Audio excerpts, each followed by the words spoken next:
عربی ادب قبل الاسلام کے حوالے سے کہ اس میں ظاہر ہے کہ جو اس وقت ادب تھا اسلام سے پہلے جو اس کی ترویج ہوئی اور اسلام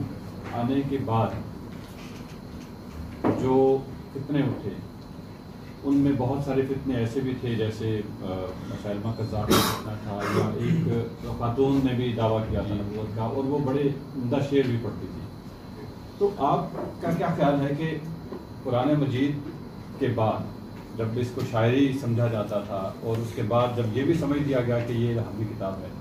تو اس میں اس کے بعد جو ادب ہے اس کا کوئی آپ نے اس کے اندر سے کوئی تحقیقی کوئی مواد آپ کو ملا ہے گیا اس کے اوپر کوئی کام آپ یعنی دور جاہلیت کے ادب سے اس سے بعد دور ایک تو اسلام ہو گیا آپ کا اسلام آنے کے فوراً بعد اس کے جو اثرات پڑے ادب کے اوپر خاص طور پر ان ادیبوں شاعروں کے اوپر جو اسلام نہیں لے کے آئے کیا اس کا کوئی ایسا وہ خاص اثر ہوا؟ دیکھیے میرے ذہن میں جو اس کا تصور ہے وہ یہ ہے کہ عربی شاعری کی روایت کی تمام بنیادیں دور جاہلیت میں رکھ دی گئی اور شعر میں جو تلمیحات روایات علامات ہوتی ہیں ان کا کفر و اسلام سے کوئی خاص تعلق نہیں ہوتا. واہ بہت اچھی وہ چلتی رہتی ہیں انہی کے حوالے سے بات ہوتی رہتی ہے. یعنی اب آپ یہی دیکھ لیجئے کہ آپ حضور صلی اللہ علیہ وسلم کی مدح میں کعب بن زہیر قصیدہ لکھتے ہیں اور اس کا آغاز اپنی محبوبہ کے بدن کے نشیب و فراز سے کرتے ہیں اور حضور صلی اللہ علیہ وسلم کو سامنے بیٹھ کے سناتے ہیں اور آپ ان کو چادر بھی انعام میں دے دیتے ہیں کیونکہ انہوں نے دور جاہلیت میں جو ایک تشبیہ کی روایت تھی اس کے مطابق شروع کیا تھا. ان کی ابھی اتنی اسلامی تربیت تو ہوئی نہیں تھی کہ وہ اس پہ کوئی مذائقہ سمجھتے اور حضور صلی اللہ علیہ وسلم نے بھی اس کو بالکل مائنڈ نہیں کیا اور ان کو انعام بھی دیا اور کیونکہ اس کا موضوع تو نعت تھی بالکل اور بہت اعلیٰ قصیدہ ہے کیونکہ وہ خود زہیر بن ابی سلمہ کے بیٹے تھے جو خود صاحب معلقہ شاعر ہے نسل میں چلا آ رہا. تو اس اعتبار سے اگر دیکھا جائے تو اسلام کے آنے کے بعد میری سمجھ کے مطابق فوری طور پر تو عربوں کی توجہ شاعری کی طرف سے ہٹ گئی. یعنی لبید جو بہت بڑے شاعر ہیں اور معلقے کے بھی مصنف ہیں اور صحابی ہیں لبید بن ربیعہ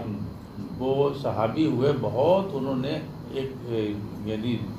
طویل عمر پائی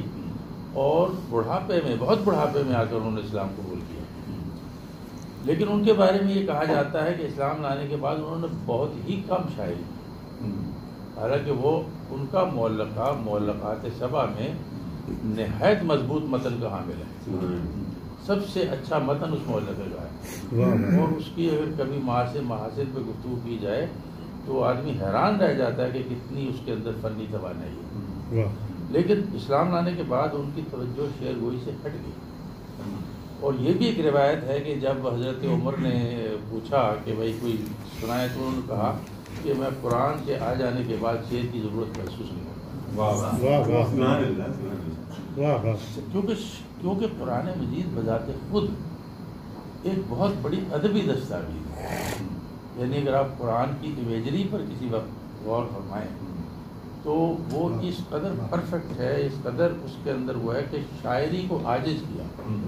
ہمارے یہاں اعجاز القرآن کے موضوع پر ابو بکر باقلانی نے کتاب لکھی ہے بڑی مشہور و معروف.